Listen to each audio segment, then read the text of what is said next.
At our anniversary dinner, my husband stood beside his mistress, smirking as he handed me divorce papers. "Finally, I'm done with you, sweetheart," he sneered. "I'm upgrading now. Go find someone from your own low level." Laughter erupted around the table. I smiled, thanked them all, and what I did next made their laughter die midair. "I am upgrading now, so go find someone from your own low level." Those words came out of my husband's mouth in front of 40 people at what was supposed to be our 5th wedding anniversary celebration.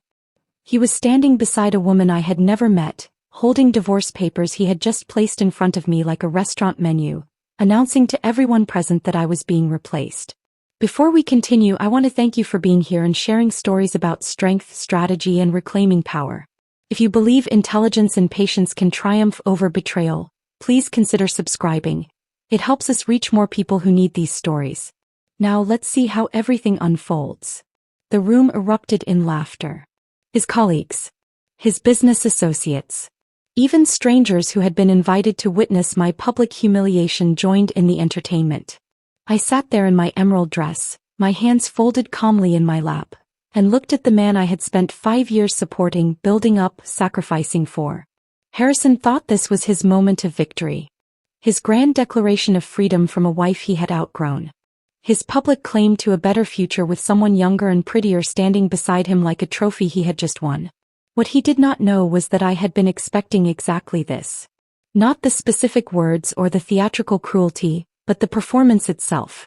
Because 3 months earlier, I had discovered the truth about what Harrison had been doing behind my back, and I had spent every day since then building something that would transform this moment from my destruction into his.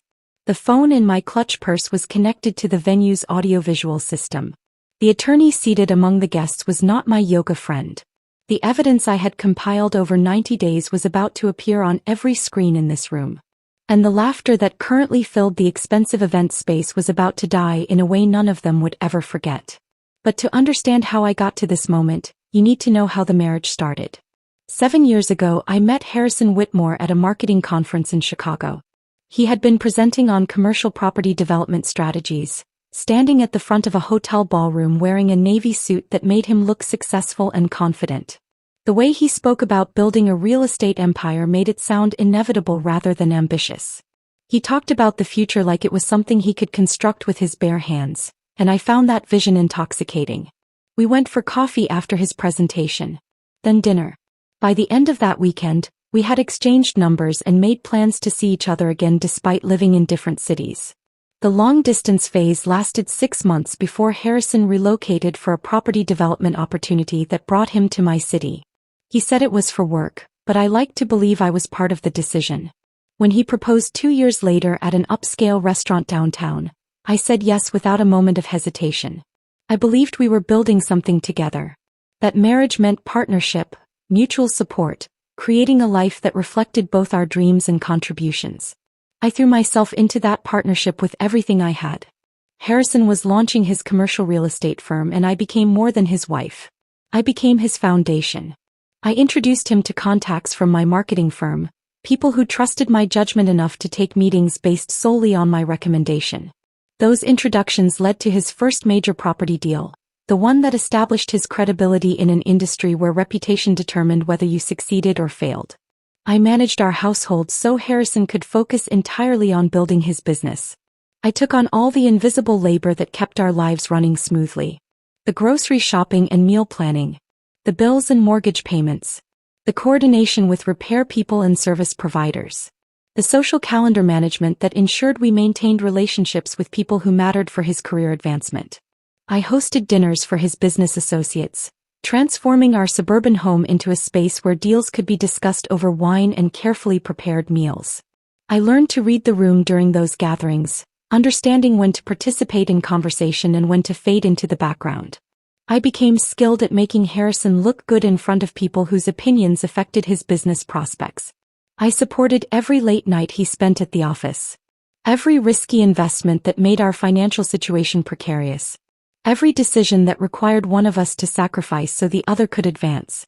I told myself this was what partnership looked like, that my contributions were building our future together, even if Harrison's name was on the business cards and the property deals. Our home became my project. I decorated it carefully, selecting furniture and art that created the impression of success and stability. The kind of home that said Harrison Whitmore was someone worth doing business with, someone who had his life together, someone who could be trusted with major investments. I took pride in creating that environment, believing I was contributing to our shared success in ways that mattered even if they were not publicly acknowledged. Looking back from that moment at Meridian Hall with divorce papers on the table in front of me, I could see how thoroughly I had deceived myself. I had been so focused on being supportive, on being the kind of wife who enabled her husband's ambitions, that I never questioned whether Harrison valued what I was building. Whether he saw my contributions as partnership or simply as the expected price of being married to someone with larger ambitions than mine. The shift in Harrison's behavior had started about 18 months before our 5th anniversary. So gradually that I convinced myself I was imagining problems where none existed. He began staying later at work, arriving home after midnight with explanations about investor meetings that ran long or property tours that required his personal attention. When I asked about his day, hoping to maintain some connection to the business we were supposedly building together, his answers became shorter and less detailed. Like he was editing information rather than sharing his life with me. His phone habits changed dramatically. The device that used to sit casually on our kitchen counter while he showered became permanently attached to his hand. Always face down on every surface. Always locked with a password I did not know and had never asked for. When notifications came through during dinner, he would glance at the screen and smile in a way that suggested the messages were more interesting than our conversation. Our relationship conversations shrank to pure logistics. Who would pick up groceries on the way home from work? When the mortgage payment was due? Whether we needed to schedule a plumber for the leaking faucet in the guest bathroom. The emotional intimacy that had characterized our early years together disappeared entirely, replaced by the kind of polite distance you might maintain with a roommate whose company you tolerated but did not particularly enjoy. Physical intimacy followed the same declining trajectory. What had once been frequent became occasional, then rare, then essentially non-existent. When I tried to initiate connection, Harrison cited exhaustion from work stress. He mentioned the demands of closing a major deal that required all his mental energy. He suggested we were simply going through a difficult phase that would improve once his current projects were completed. I believed those explanations because believing them was easier than confronting what they might actually mean. I told myself that successful marriages required weathering challenging seasons. That ambitious men sometimes became consumed by work in ways that temporarily diminished their capacity for emotional connection. That my role as a supportive partner meant giving Harrison the space he needed to focus on building the business that would eventually benefit us both. I made excuses to myself constantly. I made excuses to my sister Emma, who started asking uncomfortable questions about why we never seemed happy anymore when we were together at family gatherings. I made excuses to our friends who noticed we no longer acted like a couple at social events, sitting on opposite sides of rooms and barely speaking to each other unless someone directly engaged us both in conversation. I was so determined to believe my marriage was fundamentally sound that I ignored every signal suggesting otherwise. Every late night that smelled like unfamiliar perfume. Every weekend work emergency that took Harrison away from home for entire days.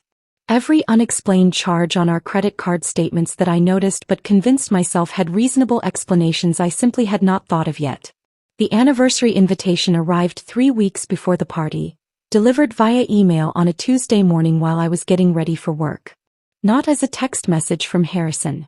Not through a conversation over breakfast about planning something special for our 5th anniversary. But as a formal evite with professional design and calligraphy announcing a celebration at Meridian Hall, one of the most expensive event venues in our city. I stood in our bedroom staring at my phone screen, feeling something cold settle deep in my stomach. Harrison had not voluntarily planned anything for us in 3 years. Our previous anniversary had passed with takeout Chinese food and a greeting card I had purchased for myself and signed his name to because I could not bear marking 5 years of marriage with absolutely nothing. Yet here was an invitation to an elaborate party I knew nothing about. 40 guests I had not helped select. A venue I had not been consulted about. An entire evening orchestrated without a single conversation with me, despite the fact that I was supposedly the person being honored at this celebration. I scrolled through the guest list with growing unease. Harrison's business partners and colleagues dominated the names. People whose faces I could barely recall despite having met them at various work functions over the years. My sister Emma was included, which provided small comfort. A handful of mutual friends who would probably feel as uncomfortable as I expected to feel, watching whatever performance Harrison had planned. The realization hit me with absolute clarity. This was not about celebrating our marriage. This was about something else entirely.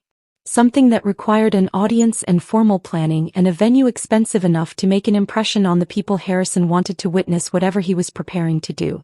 That afternoon during my lunch break, I called Emma from my car in the office parking lot. She answered immediately, and I could hear the concern in her voice before I even finished explaining about the invitation. Gemma, when a man who has not planned anything in 3 years suddenly throws an expensive anniversary party without consulting his wife, that is not romance, she said carefully. That is something else. You need to be ready for whatever he is planning to do in front of all those people. Her words articulated the fear I had been trying to suppress. I wanted to defend Harrison, to insist she was wrong, to maintain the illusion that my marriage was simply going through a rough patch rather than actively falling apart. But I could not make myself believe the excuses anymore. 3 weeks later, I would be sitting at Meridian Hall in an emerald dress, watching my husband announce our divorce to 40 witnesses while standing beside his mistress. But in that moment, sitting in my car with Emma's warning still echoing in my mind, I made a decision that would change everything. I was not going to be a victim. I was going to be ready. That decision to be ready rather than reactive carried me through the rest of the week. I moved through our house like someone inhabiting a space that no longer belonged to her, touching furniture I had selected and looking at photographs documenting a marriage that now felt like fiction. Harrison came and went with his usual detachment, barely registering my presence beyond logistical exchanges about schedules and household maintenance. Saturday morning arrived 3 weeks before the anniversary party. Harrison left at 6 for his routine at the downtown gym, the exclusive club he had joined 8 months earlier, claiming he needed to network with high-net-worth clients. I heard the front door close and his car pull out of the driveway while I was still in bed, pretending to sleep because our mornings had become exercises in avoidance rather than connection. I got up 30 minutes later and went downstairs to make coffee. My weekend ritual involved grinding beans fresh and using the French press Harrison had given me 3 years ago for my birthday, back when he still paid attention to things I liked.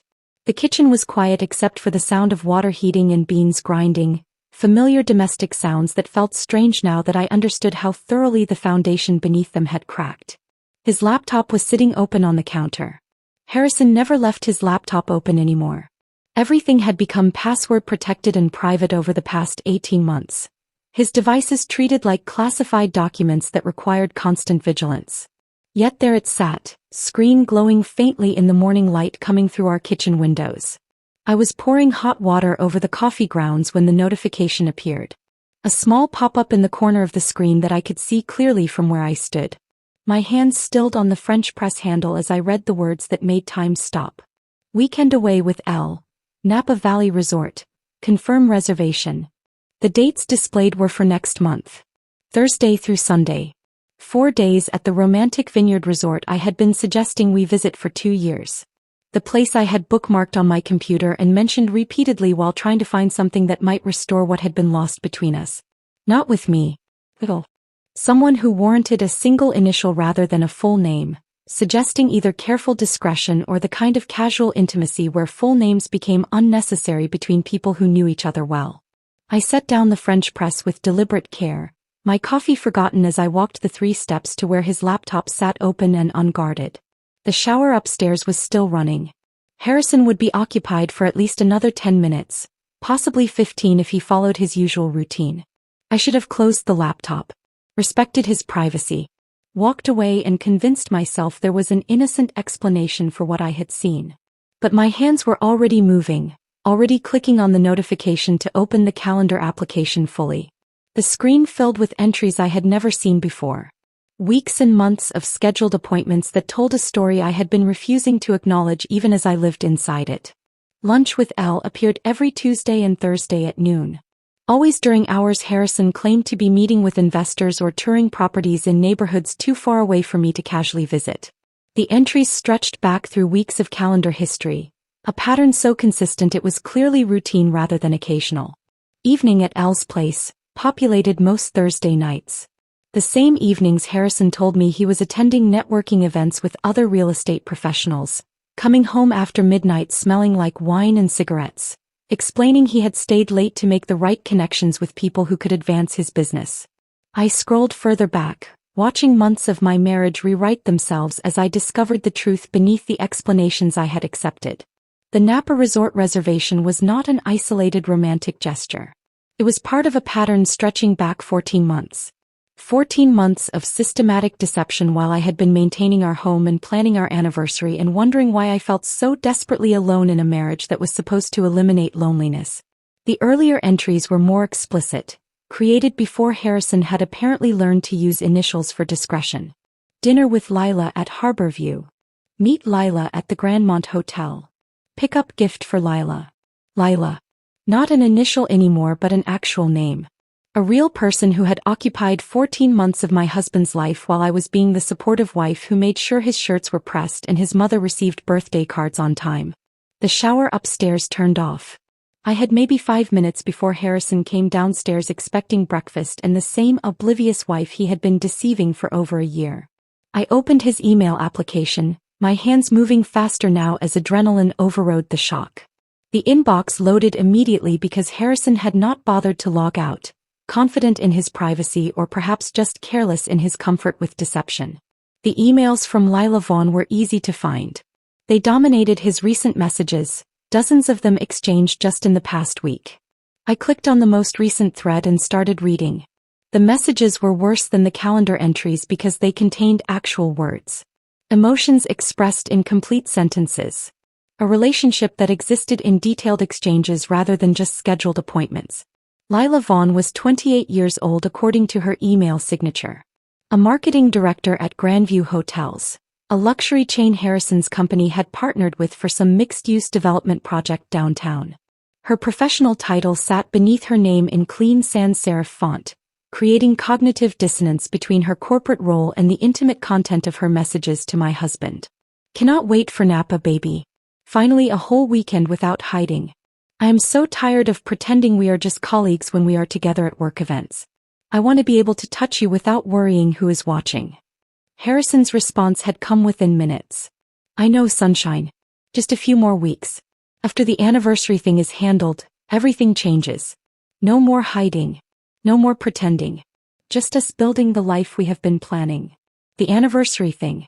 He was referring to our marriage, our 5 years together, as a thing to be handled before moving on to his real life with someone else. I scrolled through more messages, each one revealing layers of a relationship that had clearly moved far beyond physical affair into emotional partnership. They had inside jokes, shared references to experiences I knew nothing about, plans for a future that included Harrison but somehow excluded his wife entirely. Harrison called her sunshine, the best part of his day, his reason for getting up in the morning. Phrases I dimly remembered him using with me during our courtship, before they became casualties of familiarity and the comfortable routine of established marriage. But the truly devastating discovery was not emotional. It was financial. Buried in their email exchanges was a shared folder Harrison had given Lila access to, labeled Our Future, with a kind of optimistic certainty that made my stomach turn. I clicked on it and watched spreadsheet after spreadsheet load on screen. Assets Harrison was moving. Bank statements showing systematic transfers from our joint accounts into new ones bearing only his name. Investment accounts I had helped fund through my salary and the business contacts I had provided, now being liquidated and converted into holdings I had no access to and apparently no knowledge of until this moment. He had been stealing from me. Methodically. Deliberately. For months. I found statements for accounts I did not know existed. Transfers of substantial amounts that should have required both our signatures but apparently had not. Documentation showing Harrison had been using our home equity as collateral for business loans without my knowledge or consent, putting our house at risk for investments that would benefit only him if the marriage ended. There was even a draft postnuptial agreement buried in one of the subfolders. I opened it and read through terms so one-sided they would have been comical if they had not represented the systematic theft of everything I had helped build during 5 years of marriage. Harrison would keep the business, the investment accounts, the retirement funds, most of the property we had accumulated together. I would receive a small settlement that might cover 6 months of basic living expenses if I was careful with spending. He was not just planning to leave me. He was planning to leave me with nothing while he started a new life with someone younger and more exciting, someone worthy of the successful version of himself he wanted to present to the world. I heard movement upstairs. Footsteps crossing the bedroom floor toward the stairs. Harrison would be down in less than 2 minutes, expecting his Saturday morning routine to proceed exactly as it always did. My first instinct was confrontation. To scream. To throw his laptop across the kitchen and watch it shatter against the wall.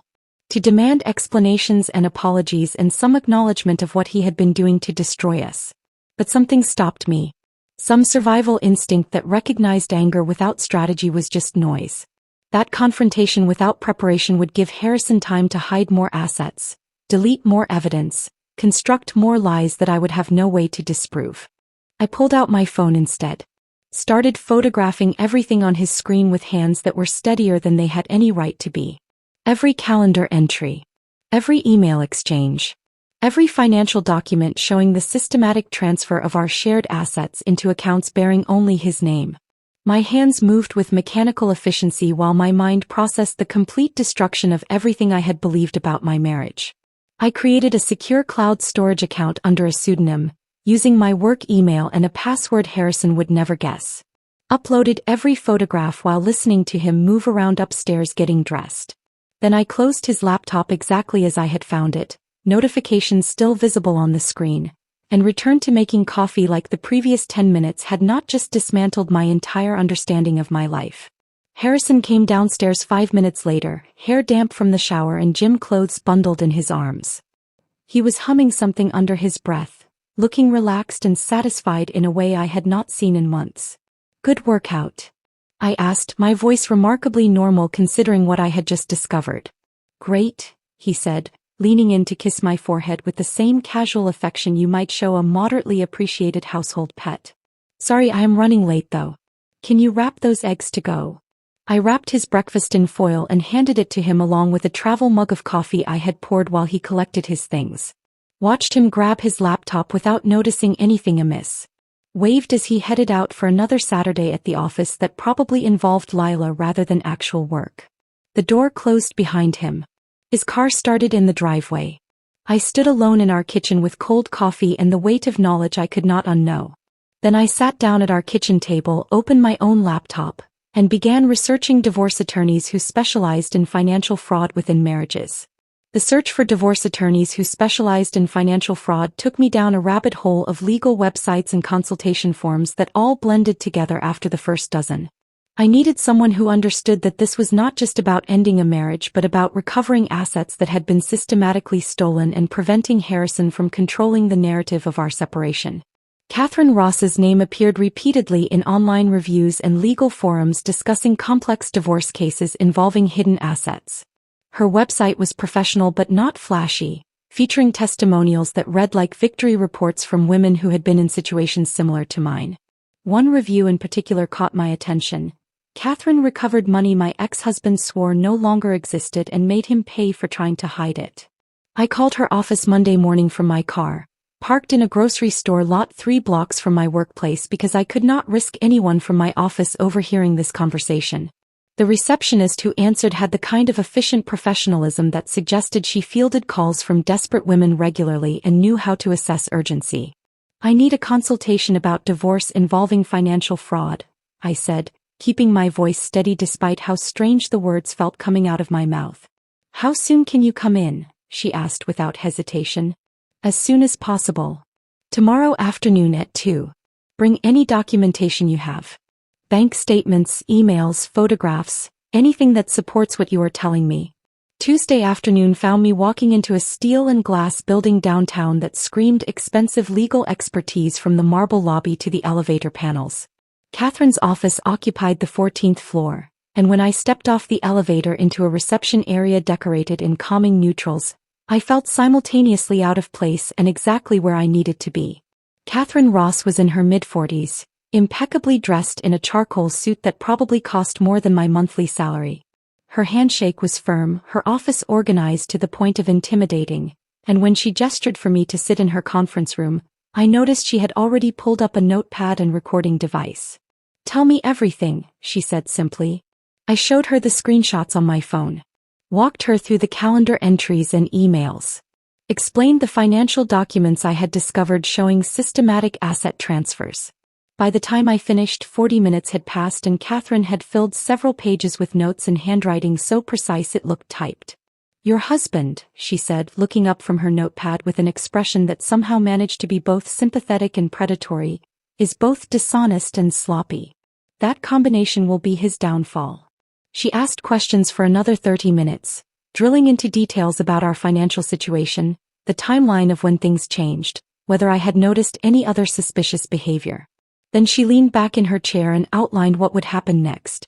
Over the following 2 weeks, Catherine assembled a team that operated with military precision. A forensic accountant named Marcus began tracing Harrison's financial movements, uncovering layers of hidden accounts and discovering that he had been using our home equity as collateral for business loans without my knowledge or signature. A private investigator started documenting Harrison and Lila's movements across the city. A paralegal named Sophie organized everything into case files that grew thicker each time I visited Catherine's office. The team worked with a speed that both impressed and frightened me. Marcus discovered a storage unit registered under Harrison's business partner's name containing the vintage watch collection Harrison had claimed he sold 3 years ago when business was supposedly tight. The collection was worth at least $40,000, sitting in climate-controlled storage while Harrison told me we needed to be careful about spending. The credit card analysis revealed charges at luxury hotels that appeared on our joint account. I had been helping finance Harrison's romantic getaways without knowing they existed. Marcus documented dinners at expensive restaurants, jewelry purchases from boutiques I had never visited, even spa treatments that clearly had not been for my benefit. The private investigator captured video footage of Harrison and Lila meeting for lunch at places where any business associate might see them, holding hands across tables and laughing with the easy intimacy of an established couple. The surveillance showed them entering hotels in the middle of afternoon, emerging hours later with body language that left little doubt about what had occurred inside. 3 weeks into building our case, Catherine called me back into her office for what she described as a strategic planning session. She had been reviewing Harrison's patterns and had noticed something significant about the timing and nature of the anniversary party. "He is planning something public," Catherine said, her expression serious in a way that made my stomach tighten. "The expensive venue, the guest list heavy with business associates, the formal invitations. This is not about celebrating your marriage. This is theater." She explained that men like Harrison did not just want to leave their wives. They wanted to be seen leaving. To be witnessed making what they considered an upgrade. To have their decision validated by people whose opinions mattered to their professional and social standing. "The anniversary party is not a celebration," Catherine continued. "It is a stage. He is going to do something there and we need to be ready with a response that is equally public and far more devastating." Her assessment made terrible sense. It explained why Harrison had suddenly taken initiative to plan an elaborate event when he had not voluntarily organized anything for us in years. This was not about honoring our marriage. This was about positioning himself as the successful man finally free from the burden of a wife he had outgrown. Catherine drafted legal documents that could be filed immediately when the time came. She prepared evidence packages organized by category: financial fraud, marital asset dissipation, documentation of infidelity with dates and locations. She coordinated with Marcus and the private investigator to ensure we had comprehensive documentation of everything Harrison had done, leaving no room for him to claim I was exaggerating or lying about his behavior. "When he makes his move," Catherine said during one of our planning sessions, "we respond immediately, publicly, and with evidence he cannot dispute. He wants theater.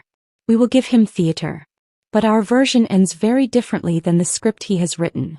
The hardest part of those 3 weeks was not the meetings with lawyers or reviewing evidence that documented my husband's betrayal. It was going home every evening and pretending I knew nothing. Maintaining the facade of the oblivious wife while living with someone who was systematically destroying everything we had supposedly built together. Every morning I made coffee and asked about Harrison's day with genuine-sounding interest. Every evening I prepared dinners he barely touched while scrolling through his phone, probably texting Lila about plans that did not include me. I did laundry and paid bills and maintained our household exactly as I always had. I attended work functions where Harrison networked with colleagues, standing beside him and smiling while making small talk with people who had no idea what was happening beneath the surface of our apparently stable marriage. At these events, Lila was sometimes present. I watched them maintain careful professional distance while their eyes communicated everything their words could not say in public. 2 weeks before the anniversary party, Harrison's firm hosted a charity gala benefiting some cause I could no longer remember. The event was at a hotel downtown, the ballroom filled with people in expensive clothes writing checks that would earn them tax deductions and social capital. I wore a navy dress Harrison had once said he liked and stood beside him during the cocktail hour, playing the role of supportive wife while he worked the room. Lila arrived halfway through the evening, wearing something red that drew attention from every man in the vicinity. She maintained appropriate distance from Harrison in public, but I watched her watch him during his speech about corporate responsibility and community partnership. During a break in the programming, I found myself standing near the bar at the same time as Lila. She smiled at me with what appeared to be genuine friendliness, apparently capable of separating her personal behavior from professional courtesy. "You must be so proud of Harrison," she said, gesturing toward where he stood talking with a group of investors. "He has built something really impressive with his company." "We built it together," I replied, keeping my voice pleasant while rage burned quietly beneath my composure. "I was there from the beginning. Made a lot of it possible, actually." "Of course," Lila said, though her expression suggested she had not really considered my role in Harrison's success beyond the basic fact of my existence. "It must be nice being married to someone so ambitious." I looked at this woman who had been sleeping with my husband for 14 months, who had received romantic getaways funded by my salary, who apparently believed she had found something special worth stealing from someone else's life. "It has been educational," I said, then excused myself before I said something that would reveal how much I actually knew. The performance required constant vigilance. Every word carefully chosen. Every facial expression controlled. I complimented Harrison's new clothes without mentioning they appeared in our closet despite his claims that business was challenging. I admired his improved physique without noting that his dedication to fitness had somehow eliminated his interest in physical intimacy with his wife. I became the perfect version of the oblivious wife Harrison needed me to be. The woman who suspected nothing, questioned nothing, threatened nothing. All while Catherine and her team built a comprehensive case that would destroy everything he was planning. The anniversary party was now only 1 week away. Harrison had been coming home earlier some evenings, almost jovial in a way I had not seen in months. He was excited about something. Confident. Like someone about to execute a plan he believed would work perfectly. He had no idea I was executing a plan of my own. The final week before the anniversary party moved with the strange quality of time that feels both too fast and impossibly slow. Each day brought me closer to the confrontation I had been preparing for while simultaneously stretching out in a way that made every interaction with Harrison feel like performance art that required exhausting levels of concentration.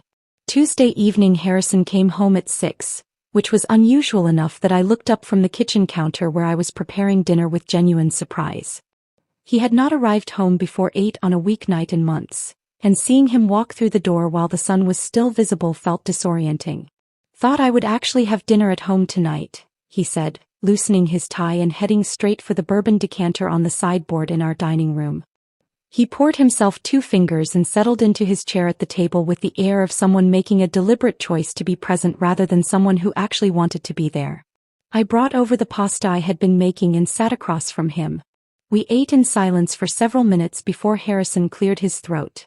"This is going to be a special night on Sunday," he said, watching me over the rim of his glass.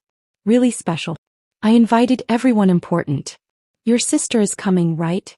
"Emma will be there," I confirmed, keeping my voice neutral despite the cold weight settling in my stomach. "Good. That is good." He swirled his bourbon and I noticed his hand was not quite steady. Nerves or excitement, I could not tell which. "I want everyone there. Want them to see where we are. Where things are going." The phrasing was careful, deliberately vague in a way that could mean anything depending on how you chose to interpret it. I played the role of supportive wife who assumed the best intentions. "It was thoughtful of you to plan something," I said, the lie tasting bitter even as the words came out smooth and genuine sounding. Harrison looked at me then with an expression I could not quite read. Guilt mixed with anticipation, mixed with something that might have been a last flicker of doubt about whatever he had planned. The look vanished quickly, replaced by the confident mask he had been wearing for months. He went to bed early, claiming he had an important meeting in the morning. I stayed up late on the phone with Emma, who had become my lifeline through these final days of pretending. "How are you holding up?" she asked, her voice tight with concern. "I feel like I am holding my breath underwater," I admitted. "Just waiting to surface, but not sure I will make it." "You are stronger than I would be," Emma said. I would have confronted him weeks ago. Probably would have thrown his laptop through a window. I laughed despite everything. "Catherine says the key is patience. Let him think he has control so we can take it away completely when it matters most." "Catherine is brilliant and terrifying," Emma replied. "Remind me never to get on her bad side." We talked for another hour, going over details of Sunday evening. Emma knew her role. Position herself where she could record everything on her phone, be ready to provide support if I needed it, and above all, do not react visibly no matter what Harrison said or did, because any dramatic response from my side of the room would give him ammunition to claim I was unstable or vindictive. Thursday afternoon, Catherine called an emergency meeting. Her voice on the phone carried an urgency that made my pulse quicken even before she explained why. "Marcus found something significant," she said. "Can you be at my office in an hour?" I left work early, claiming a dental emergency, and drove downtown with my hands gripping the steering wheel tighter than necessary. Catherine's conference room felt smaller than usual when I walked in, or maybe it was just the weight of whatever information was about to be shared. Marcus was there, along with Catherine's associate who specialized in tax law. They had documents spread across the table in organized stacks that suggested hours of analysis. Harrison's business partner has been keeping documentation of questionable financial practices, Marcus explained without preamble. "Joel Preston. He has been uncomfortable for months with how Harrison handles property valuations and loan applications." Catherine picked up the explanation. "Harrison has been inflating property appraisals to secure larger loans than the properties are actually worth. He takes out the loan based on the false valuation, uses some of it for the legitimate business purpose, and pockets the difference. It is systematic fraud that extends beyond your marriage into his professional operations." The tax attorney, a woman named Rebecca Chin, added more context. "Based on what Joel has documented and what Marcus has uncovered, Harrison has also been underreporting income from property sales. The difference between what he reports to the IRS and what he actually receives is significant enough to trigger federal investigation if the right people become aware of it." I sat down slowly, processing the scope of what they were telling me. So this is not just about divorce anymore. This is about documenting a pattern of fraudulent behavior that extends into multiple areas of his life, Catherine said. "When you expose what he has done to you personally, we will also be exposing practices that could result in criminal charges.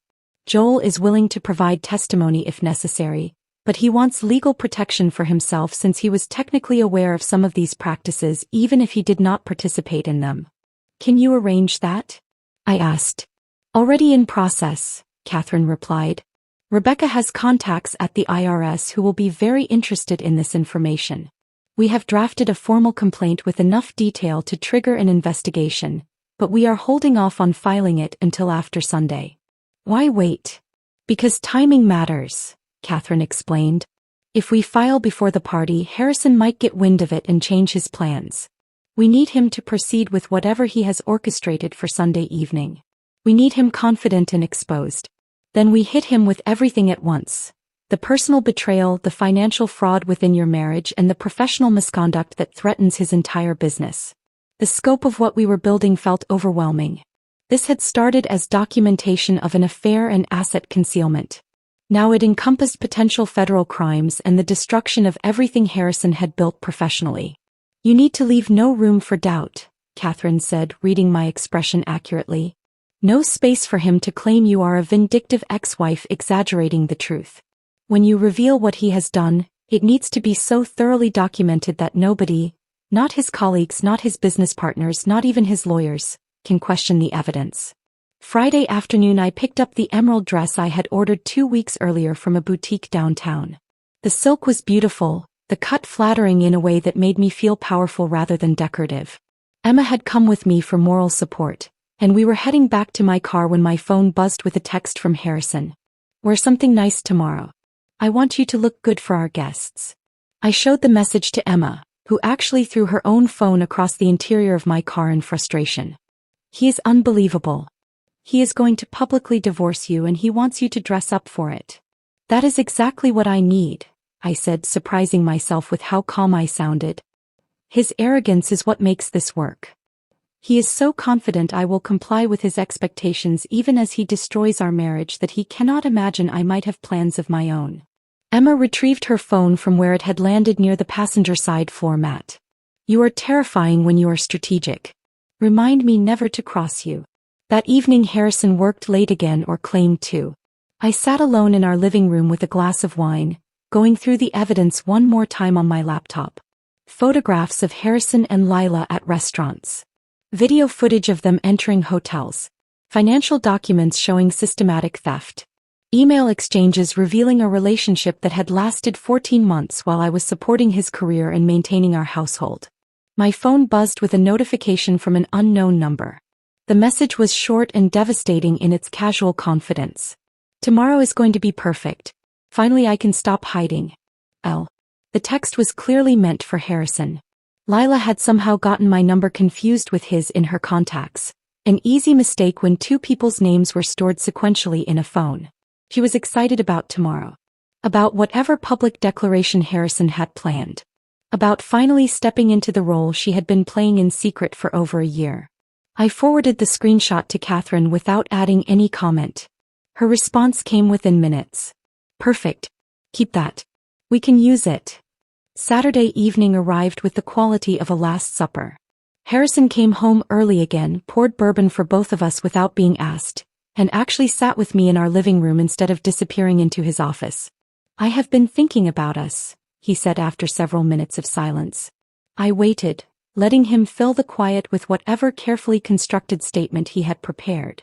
"Tomorrow is going to mark a new chapter. Things have been difficult, I know, but change can be good. Change can be exactly what people need to move forward." His words were deliberately vague, constructed to mean anything depending on interpretation. I played along because that was what the moment required. "Change can be good," I agreed. "Tomorrow will certainly be memorable." We sat there for another hour having the most extended conversation we had shared in months. Every word he spoke was theater. Every response I gave was performance. Two people speaking different languages while pretending perfect understanding. Harrison went to bed before me, claiming he needed to be well rested for tomorrow.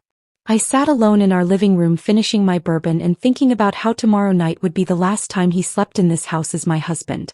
Possibly the last time he would be a free man before everything I had built came crashing down on him with the weight of thoroughly documented truth. I felt surprisingly calm. Almost peaceful. Like someone who had been climbing a mountain for 3 months and could finally see the summit. Tomorrow I would reach it. Sunday arrived with the weight of inevitability. I woke before dawn and lay in bed listening to Harrison sleep beside me, his breathing steady and undisturbed by whatever conscience might have troubled a different kind of person. The irony was not lost on me that this would be the last morning we would wake up in the same house as husband and wife. I spent the day in careful preparation. The emerald silk dress hung in my closet, pressed and ready. My hair appointment was scheduled for 3 in the afternoon, giving me enough time to achieve the polished look I needed without appearing to have tried too hard. Every detail mattered. Every element of my appearance needed to communicate that I was someone who deserved respect, not someone who could be casually discarded in front of an audience. Harrison spent most of the day at his office, claiming last-minute preparations for the evening, though I suspected he was with Lila coordinating whatever performance they had planned. He came home at 4 to shower and change, passing me in the hallway with barely a word beyond confirming that he would meet me at the venue since he needed to arrive early to ensure everything was arranged properly. I was grateful for the solitude. It gave me time to center myself, to run through the plan one final time with Catherine over the phone, to prepare mentally for what was coming. At 6:30 I stood outside Meridian Hall alone. Emma had offered to arrive with me to provide moral support during those final moments before walking into whatever Harrison had orchestrated, but I had declined. I needed this moment to myself. Needed to walk through those doors on my own terms, carrying the weight of what I knew and what I was about to do. The building was stunning in the evening light. Glass and steel rising above the harbor, floor-to-ceiling windows reflecting sunset colors across the water in shades of amber and rose gold. The kind of venue that screamed expensive taste and careful planning.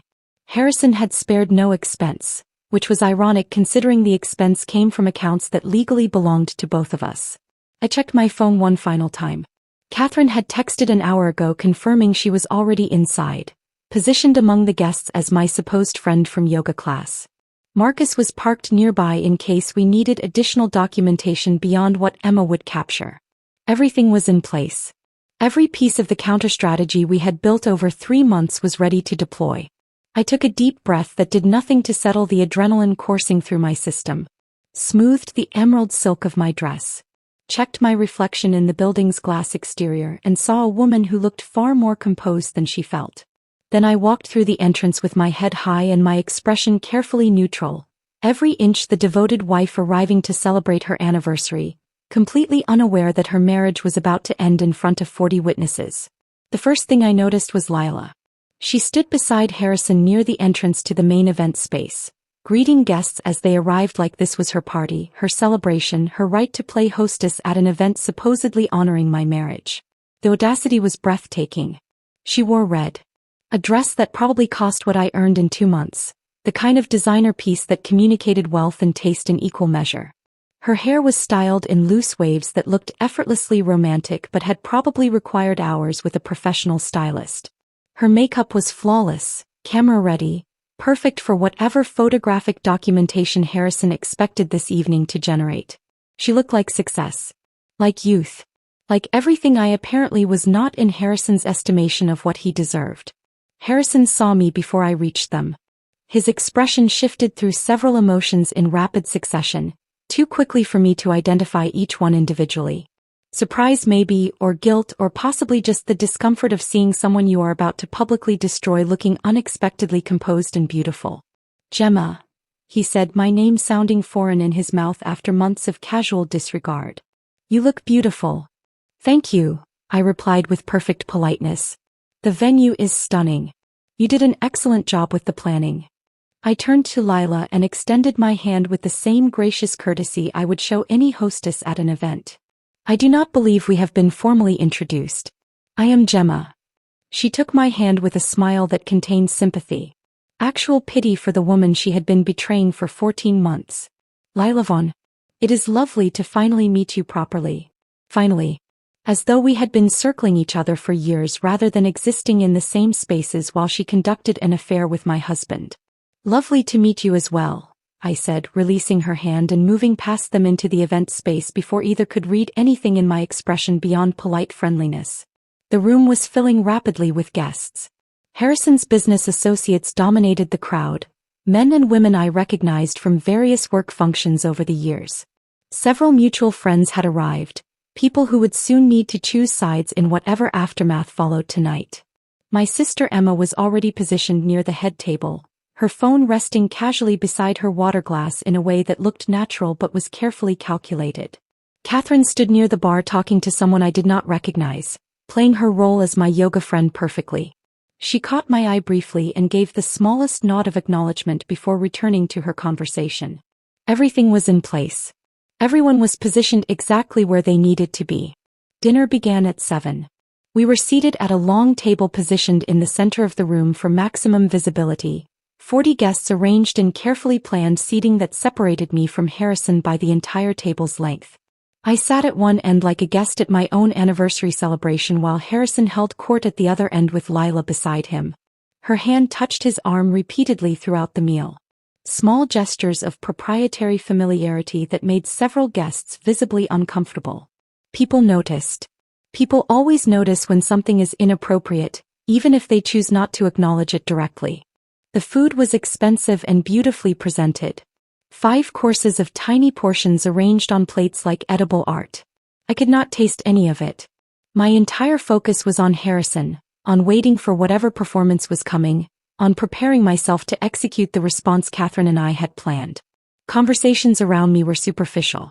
Business talk and observations about the view and compliments on the floral arrangements.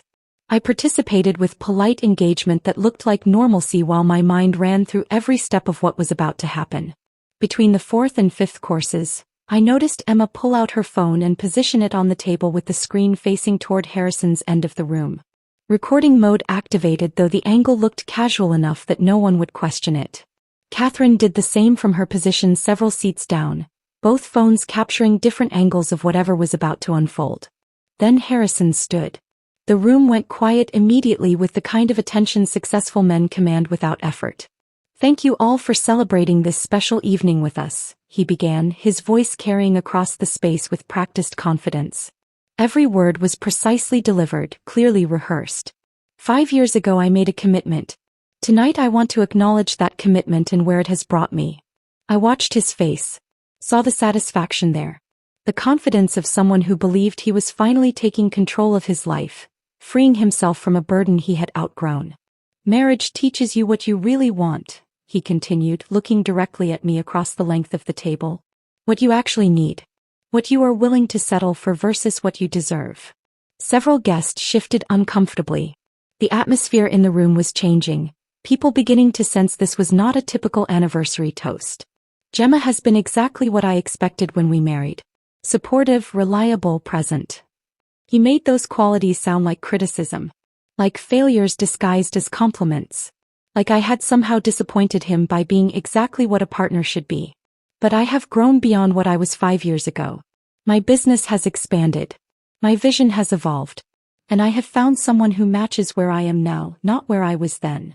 Lila was looking at him with undisguised adoration. The room had gone completely silent except for soft classical music playing from hidden speakers, utterly inappropriate soundtrack for the destruction unfolding. Harrison reached into his jacket and pulled out a manila envelope. He walked the entire length of the table with theatrical precision and placed it directly in front of me. "Divorce papers," he announced with satisfaction that made several guests audibly gasp. "Already filed. Already processed. I'm done with you, sweetheart. Finally, completely done. I am upgrading now, so go find someone from your own low level." Lila laughed first. A bright sound that seemed to give permission for others to join. Several of Harrison's business associates did, nervous laughter filling the space where shock had been. Emma looked ready to physically attack my husband. Catherine had gone absolutely still, her expression focused with laser intensity. I looked at the envelope. At Harrison's face glowing with triumph. At Lila standing beside him like a prize he had just won. Then I smiled. I smiled.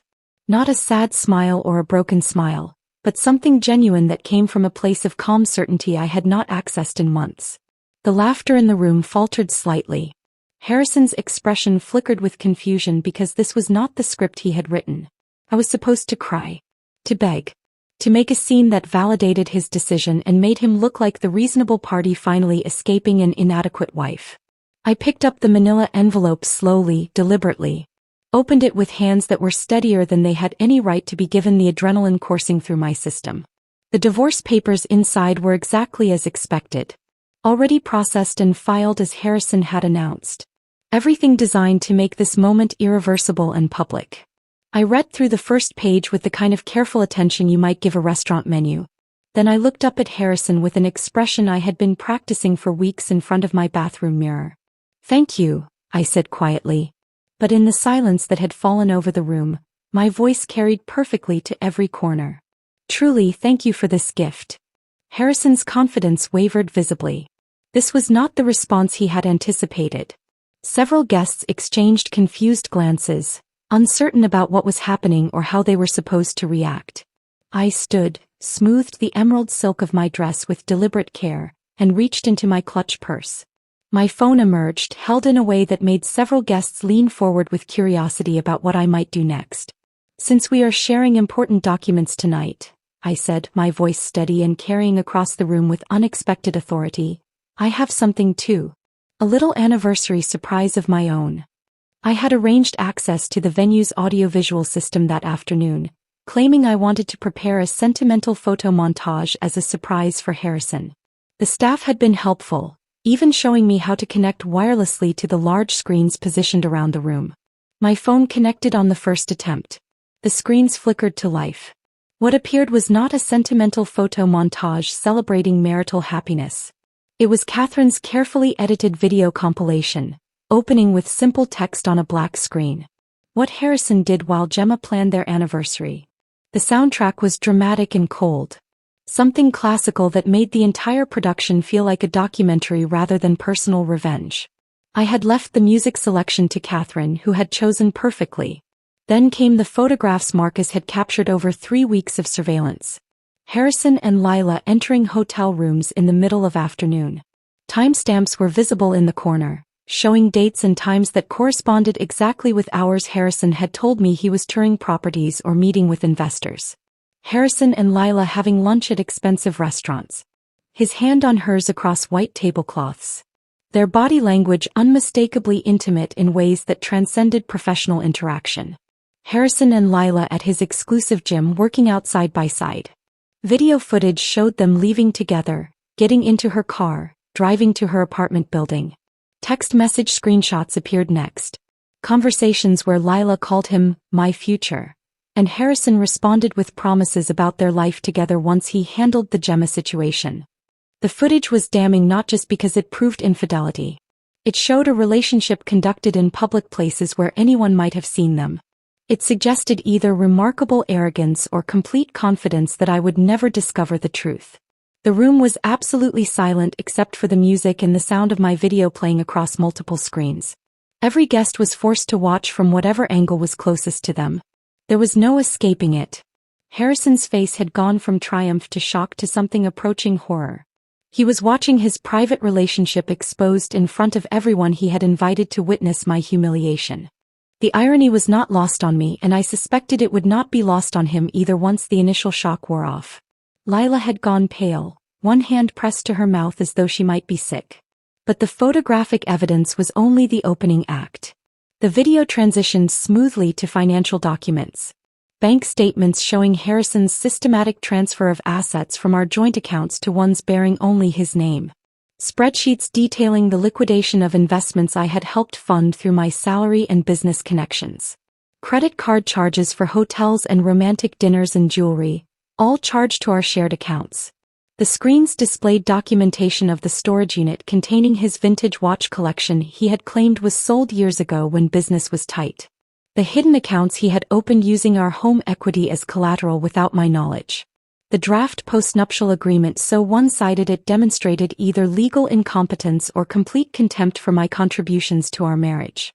Several of Harrison's business associates were leaning forward now, reading the financial documents with the attention of people who understood exactly what they were seeing and recognized the legal implications. Then came the final piece. The evidence Catherine had saved for maximum impact. A letter from the Internal Revenue Service. Official letterhead, proper seals, signatures from actual federal officials Catherine had contacted through her network of legal connections. The letter outlined an investigation into Harrison's company for tax fraud related to unreported income from property sales. Income he had concealed not just from me but from federal authorities. The document detailed potential charges that could result in significant fines and possible criminal prosecution. 40 guests sat in absolute silence watching a successful man's reputation disintegrate in real time across multiple screens. Watching private financial crimes become public record.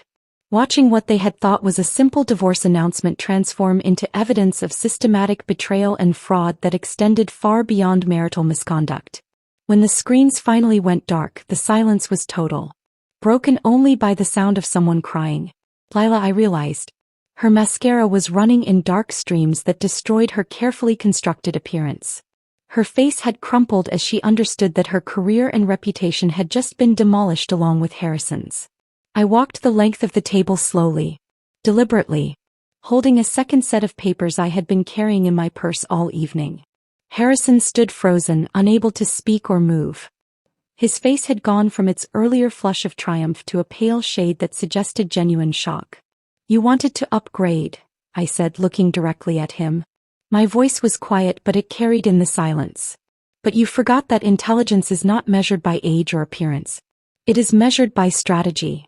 I placed the papers in his hands with the same casual cruelty he had shown me minutes earlier. These are from Catherine Ross, my attorney, I said loud enough for everyone to hear. You will recognize some of the language because it is the same language from those divorce papers you just gave me. Except in my version, you do not get the house you tried to transfer into your name alone using forged documents. You do not get the investment accounts you attempted to hide. You do not get anything beyond exactly 50% of our legitimately shared assets, and you will be returning every cent you stole. With interest. Catherine stood from her position among the guests. Professional and terrifying in equal measure, she commanded attention without raising her voice. The IRS documents are legitimate, she announced to the room. I contacted them personally regarding Mr. Whitmore's tax irregularities. They were very interested in the information Mrs. Whitmore provided about unreported income and property valuation fraud. Harrison's mouth opened, closed. No words emerged. He looked like someone drowning, unable to breathe or think or process what was happening to him. Several of his business associates were already pulling out their phones. I could see them typing rapidly, probably calculating how quickly they could distance themselves from someone under federal investigation. Professional relationships built over years were dissolving in real time as people made immediate decisions about association and liability. I turned to Lila, who was still crying silently beside Harrison. Your employer received an interesting package this afternoon, I said, my voice carrying the same quiet authority. Video evidence of an employee engaging in a romantic relationship with a business partner's spouse while using company resources to facilitate that relationship. Company hotels for personal use. Company expense accounts for romantic dinners. Company time for personal appointments. I believe they call that misappropriation of corporate assets. Lila made a sound somewhere between a sob and a gasp. Her company had strict policies about ethical conduct. Her career, like Harrison's reputation, was collapsing in the moment. I looked at the 40 guests, many of whom were now recording this scene on their phones just as they had recorded what they thought was my humiliation minutes earlier. Thank you all for witnessing this, I said. Your presence makes everything documented, public, and very permanent. I picked up my clutch purse, nodded to Emma and Catherine, who stood immediately to join me. Then I walked out of Meridian Hall with my head high and my dignity intact, leaving behind 40 stunned guests, a weeping mistress, and a husband whose life I had just systematically demolished using nothing more than patience, evidence, and the strategic application of truth. The glass doors of Meridian Hall closed behind us with a soft hydraulic hiss that felt final. The evening air was cool against my face after the climate-controlled interior of the venue, and I realized I was shaking slightly now that the performance was over and adrenaline was draining from my system. Emma linked her arm through mine immediately, her grip firm and grounding. Catherine walked on my other side, already pulling out her phone with the efficient movements of someone who had more work to do despite the late hour. We had left Harrison standing in that room full of people who were already calculating their distance from him. Left him holding divorce papers that would strip away everything he had tried to steal. Left him with federal investigation documents that transformed this from personal betrayal into potential criminal prosecution. Behind us, through the glass walls of the building, I could see movement inside the venue. Guests were standing now, clustering in small groups. Some were clearly leaving, gathering coats and purses and heading for exits. Others remained, probably discussing what they had just witnessed with the kind of fascinated horror people reserve for spectacular disasters they are grateful not to be experiencing personally. That was the most incredible thing I have ever witnessed, Emma said once we reached her car in the parking structure. Her voice shook slightly and I realized she had been holding tension for hours, playing her role as silent supporter while recording everything on her phone. Gemma, that was perfect. Everything was absolutely perfect. I leaned against her car and let out a breath I felt like I had been holding for 3 months. I need to not go home tonight. I cannot face that house right now. You are staying with me, Emma said immediately. For as long as you need. I already made up the guest room before I left for the party because I figured you would not want to go back there tonight. Catherine finished whatever she was typing and looked up at both of us. He will try to contact you, she said, her tone matter-of-fact. Probably within the hour. Angry first, demanding to know how you could do this to him. Then pleading, asking you to fix what you just did to his reputation. Do not respond to anything. Not texts, not calls, not emails. All communication goes through me now. I understand, I said. I am serious about this, Gemma. Any direct communication with him can be used to suggest you are open to reconciliation or negotiation outside proper legal channels. Let him spiral. Let him panic. Let his attorneys deal with the mess he created while we proceed with documenting and recovering every asset he tried to hide. We drove to Emma's apartment in separate cars. I followed her taillights through streets that felt surreal after what had just happened, like I was moving through a world that had fundamentally changed in the space of 30 minutes. Emma's apartment was in a renovated building downtown, smaller than the house I shared with Harrison but filled with furniture she had actually selected and art she genuinely liked rather than pieces chosen for their impression value. She poured wine for both of us while I sat on her couch trying to process the evening. My phone started buzzing around 9. Text messages from numbers I did not recognize. Notifications from social media platforms I rarely used. Emma's phone was doing the same thing, lighting up repeatedly with alerts. "Gemma," Emma said slowly, staring at her screen. "The video is already online." She turned her phone toward me. Someone had uploaded footage from the anniversary dinner to multiple platforms. The view count was climbing visibly, hundreds becoming thousands as we watched. "How many people were recording?" I asked. "At least a dozen that I could see," Emma replied. "Maybe more. Everyone had their phones out once your video started playing on the venue screens." We watched in real time as the anniversary dinner became viral content. The comment sections filled rapidly with responses that ranged from supportive to celebratory. People were praising what they called my strategic patience, mocking Harrison's arrogance, celebrating what they described as the most satisfying public revenge they had witnessed. Someone had already edited together a shortened version focusing specifically on Harrison's divorce announcement, followed immediately by my counter-reveal. The editing was professional, set to dramatic orchestral music that heightened the emotional impact. That version was spreading even faster than the raw footage. "This is insane," Emma said, scrolling through comment after comment. "There are hundreds of thousands of views already. Maybe more than 1 million at this point." By midnight the number had reached several million across different platforms. My face was being screenshot and turned into reaction images. Someone had created a meme using the moment I thanked Harrison for the divorce papers, captioning it with text about strategic planning and patience. That meme was being shared hundreds of thousands of times, becoming shorthand for calculated revenge. I turned off my phone around 1 a.m. because the constant notifications were overwhelming. Emma did the same after confirming that Catherine had everything she needed and would handle any urgent legal matters that arose overnight. "Try to sleep," Emma said, showing me to her guest room. "Tomorrow is going to be intense and you need rest." I lay in her guest bed staring at the ceiling for what felt like hours. Sleep seemed impossible despite exhaustion. My mind kept replaying the evening, analyzing every moment, questioning decisions even though everything had gone exactly according to plan. Monday morning arrived too quickly. I woke to sunlight coming through unfamiliar windows and the disorienting realization that my life had fundamentally changed overnight. Emma was already up, making coffee in her kitchen when I emerged from the guest room. "Catherine called," she said, handing me a mug. "She wants to talk to you this morning. Said it is important." I called Catherine back while Emma made breakfast neither of us would eat. The attorney answered on the first ring. 3 of Harrison's major investors pulled funding overnight, Catherine said without preamble. They issued statements citing concerns about financial irregularities and declining confidence in leadership. Joel Preston released a public statement distancing himself from Harrison's conduct, both personal and professional. He is trying to save the business by throwing Harrison completely under the bus. That was fast, I said. Self-preservation usually is. 2 property development deals Harrison was negotiating fell through.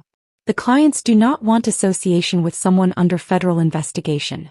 And Lila was terminated from her position effective immediately. That last piece of information hit differently than the rest. Lila had made choices that destroyed her career, but there was something sobering about how quickly professional consequences manifested once personal misconduct became public. Her company released a statement about ethics violations and misuse of corporate resources, Catherine continued. Very brief, very corporate, but clear enough that everyone understands why she was terminated. Her name is now permanently linked to both infidelity and professional misconduct. What about Harrison? Has he tried to contact you? His attorney called 4 times last night and twice already this morning. They want to settle immediately. They are offering terms that are increasingly desperate.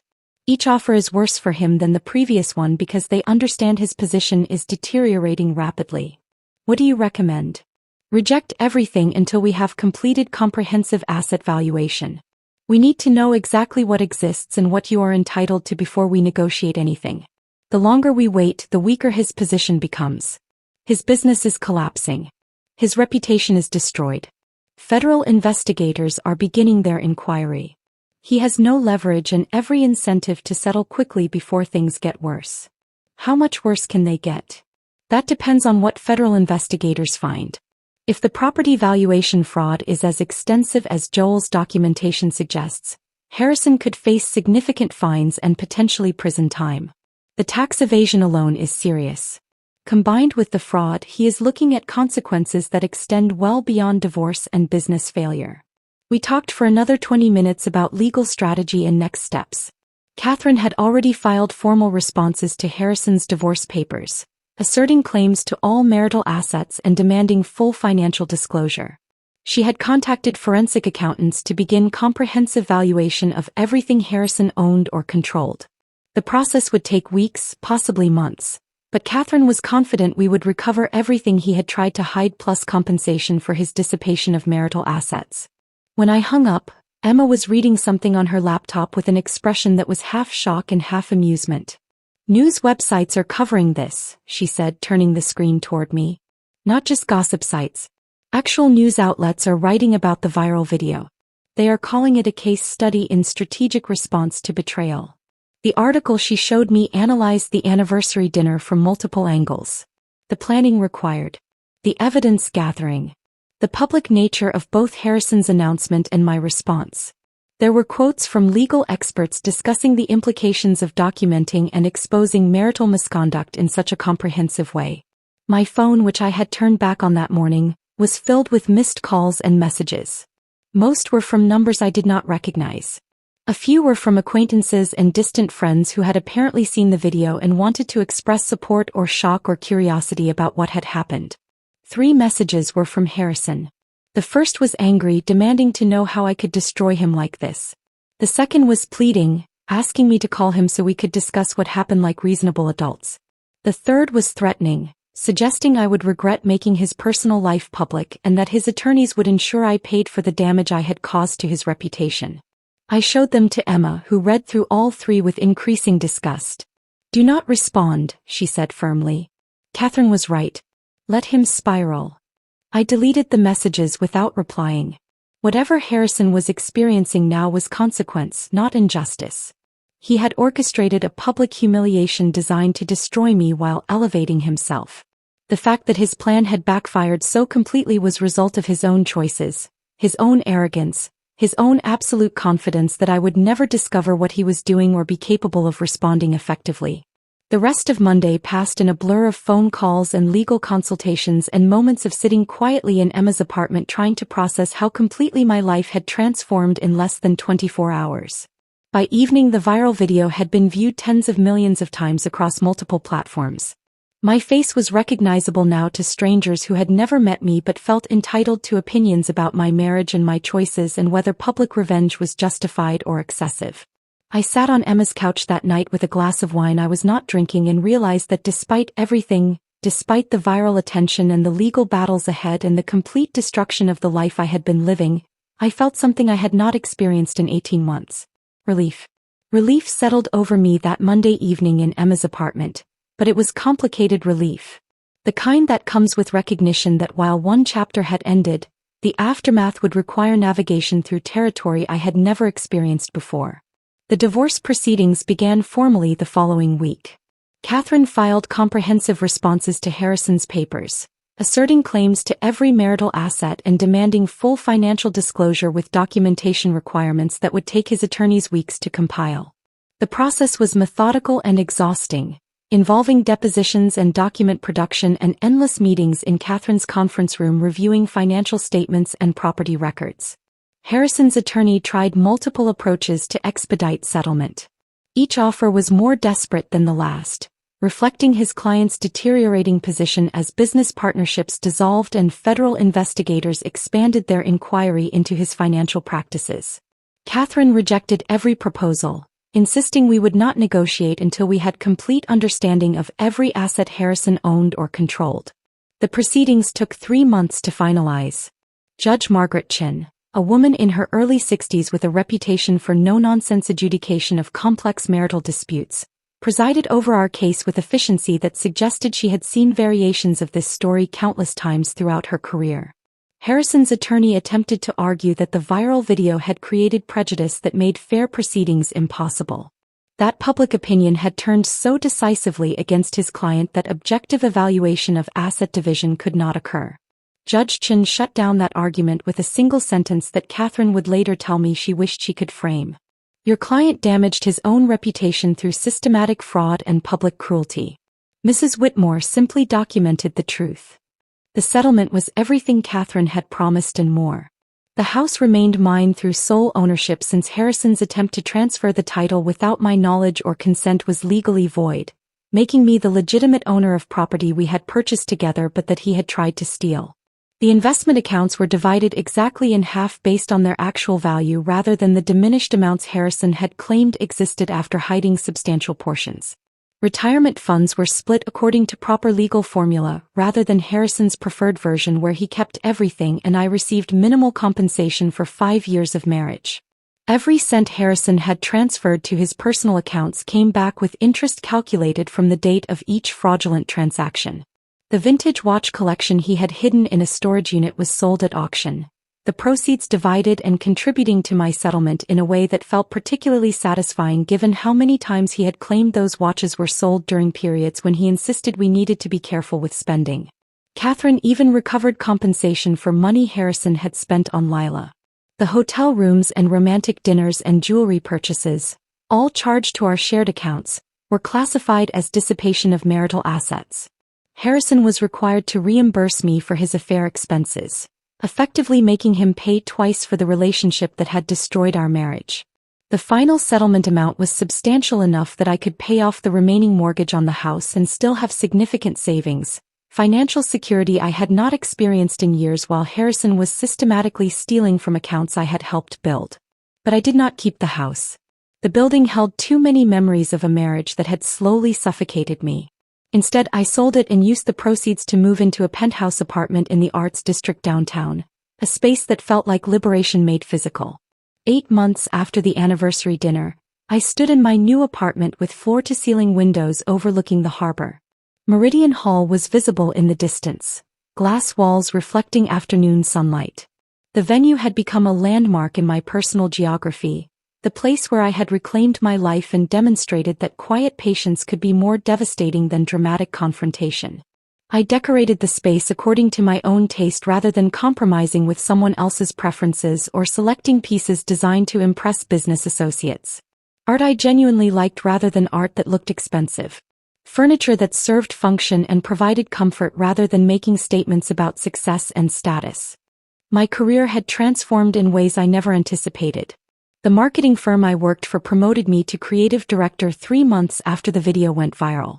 My boss explained the decision by noting that someone capable of orchestrating such comprehensive strategic communication clearly possessed valuable professional skills that the company wanted to utilize and retain. The promotion came with a 40% salary increase and creative authority over major client campaigns. For the first time in years I was earning money that was unambiguously mine, unconnected to Harrison's aspirations or expenditures or his constant criticism that I was not ambitious enough or successful enough or simply enough. I adopted a cat named Justice because Emma suggested it and the irony appealed to me. An orange, imperious creature entirely uninterested in performing emotional labor for anyone's benefit. He spent his days positioned in patches of sunlight coming through the apartment windows, occasionally deigning to acknowledge my presence when food or attention suited his convenience. Catherine became more than my attorney. She became a friend who understood what it meant to watch a marriage dissolve and choose reconstruction over collapse. She introduced me to a support group that met monthly, women with similar stories about partners who had systematically underestimated them. We shared experiences and strategies, building community based on survival and growth rather than shared victimhood. The group taught me that my story was not unique, though the viral documentation of it had been unusual. Countless women had experienced versions of what I had lived through. The difference was that most handled their divorces privately, without public exposure of the betrayals they had endured. 9 months after the anniversary dinner, Catherine called with news that extended Harrison's consequences far beyond divorce and professional collapse. Joel Preston had contacted federal investigators with additional evidence about financial crimes that reached back years before our marriage and continued throughout it. Harrison had been falsifying property valuations systematically, inflating appraisal amounts to secure loans larger than properties justified, then pocketing the difference between actual value and borrowed amounts. Federal investigators launched comprehensive examination of Harrison's entire business operation. What they uncovered resulted in criminal charges: 14 counts of wire fraud, tax evasion, and conspiracy. The scope of his illegal activity was staggering, generating hundreds of thousands of dollars in unreported income over 6 years. I was questioned extensively as part of the investigation. Federal agents reviewed every document I had provided Catherine during the divorce, looking for any indication I had known about or benefited from Harrison's crimes. They cleared me quickly once they understood I had been as deceived about his business practices as I had been about his personal conduct. The trial lasted 3 weeks. I attended several days of testimony, sitting in the public gallery and watching prosecutors present evidence that built an overwhelming case. Harrison's business partner testified about practices he had documented but felt powerless to stop. Forensic accountants explained the systematic nature of the fraud. Loan officers from multiple banks described how they had relied on property valuations that turned out to be significantly inflated. Harrison was convicted on 11 of the 14 counts. At sentencing, Judge William Torres imposed 6 years in federal prison followed by supervised release and restitution requirements that would likely occupy the remainder of Harrison's professional life. I attended the sentencing hearing because Catherine believed closure required witnessing consequences in their entirety. Harrison stood behind the defense table wearing a suit that no longer fit properly, his face showing accumulated stress from 18 months of fighting charges that evidence had proven conclusively. When Judge Torres asked if he wanted to make a statement, Harrison looked directly at me for the first time since his arrest. "I destroyed everything good in my life because I confused success with happiness and ambition with fulfillment," he said, his voice carrying less confidence than I had ever heard from him. "My wife deserved better. She was better. And I was too arrogant to recognize that until it was too late." The words might have meant something years earlier. Now they were just insufficient acknowledgement delivered far too late to matter. I felt nothing watching him be led away to begin his sentence. Not satisfaction. Not vindication. Not even the closure people talk about finding at the end of difficult chapters. Just profound sense of release from a narrative I was finally finished living. That evening I stood in my apartment with Justice curled on the sofa and harbor lights reflecting off dark water.